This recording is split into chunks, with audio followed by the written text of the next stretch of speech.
wasimamizi wa ile nyumba wote na washukuru. Jamani, kweli mimi bado nina kilio na Tulia Ackson. Tulia Ackson, mna mkono huu.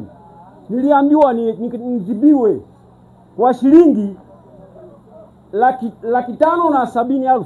Nimeshindwa, sina ndugu. Wanasema akufai kwa ziki ndio rafiki. Tulia, umeniona leo hii. Naomba nimalizie na hili mkono. Sina ndugu yoyote jamani. Tulia Ackson, nisaidie mkono huu. Sina ndugu yoyote Tulia Ackson. Nisaidie Tulia Ackson. Sina ndugu yangu Tulia Ackson. Sina jamani. Tulia Ackson, nimalizie ndungi kiboko Tulia Ackson ungwe. Ikiwako ko ngatero kusumirira une. Asante sana jamani. Unaitwa nani jina lako? Kwa jina naitwa Filipo Mwakalindile.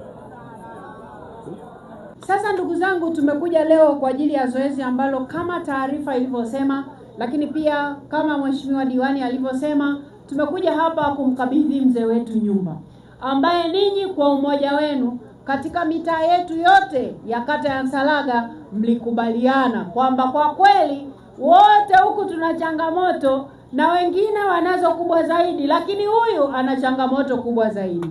Kwa hiyo tumekuja kwa ajili ya hizo zoezi, lakini sisi tusingeweza kumkuta huyu mzee hata kumuona kama hamkuwa ninyi mnamhudumia huyu baba.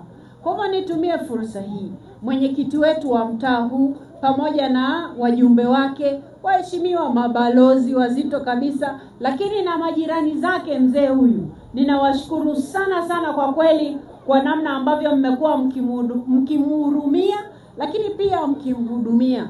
Asanteni sana, tunawashukuru.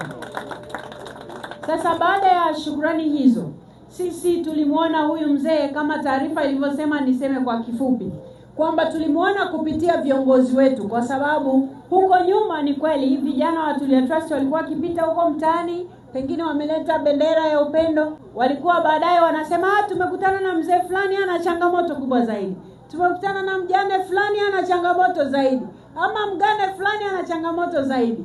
Lakini tunapoenda kumhudumia huyo, tunagundua kwamba kumbe yuko ambaye ana tabu kubwa zaidi. Kwa hiyo tukabadilisha utaratibu, na utaratibu wa sasa wale wenye viti wetu wa mitaa pamoja na wajumbe wanakaa pamoja, kila mmoja anaonyesha kwenye mtaa wake, halafu wao wanakubaliana tuanze na yupi. Kwa hivyo nawashukuru sana viongozi wangu kwa ushirikiano mkubwa ambao mnautoa.